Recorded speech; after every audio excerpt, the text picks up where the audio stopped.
My biggest takeaway from being an RA is really just how everyone needs someone to be there for them. And you can be there for them in, really small ways. It's really the little things that mean so much.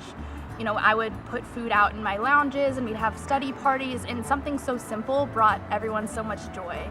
Talking to people at the end of the day, I had my door open and I had residents just come in and sit on my couch and chat at the end of the day. It really is the little things that make a huge difference in everyone's lives, and it's very easy to do, and people should do that more often. The biggest takeaway for me is kind of like two components. One, getting to know all of my residents. I think that for me really helped me get to know myself better, and that's something that I didn't really expect, so that was a huge thing. And through getting to know myself better, also working with the other RAs for me, it was just such a good experience, and I think from that I really understood what being part of a healthy team feels like.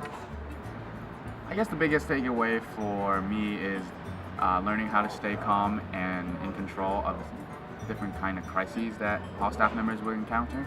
My biggest takeaways from the hall staff experience would have to be just learning more about my leadership style and my identity throughout the process of interacting with others, especially within my own floor. One of my biggest takeaways of being an RA and then a CLA was just that leadership comes in all different shapes and sizes. I've learned that people who are super outgoing and really energetic can be an RA, as well as people who are more reserved, and I think that's the great thing about the position. I mean, every resident is different, every RA is different. You need to be able to foster community in a lot of different ways. So I think being able to work with those different types of people and see how their communities blossom because of it has been such a beautiful experience to see.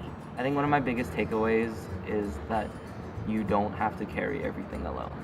And I think coming in, I always wanted to be that rock for people, not just for my residents, but for my friends in general, that whenever they needed something, I would be there. But that's a lot to take on, and that's especially a lot when you have 70 different people all asking you for help at the same time. It just gets really overwhelming. So I think learning from being an RA was learning that I could ask for help, was learning that even the people I was helping, my residents, could be sources of joy and sources of support for me. I guess I wasn't sure what I was expecting, but that when I built a home, that I was building one for me too. Yeah.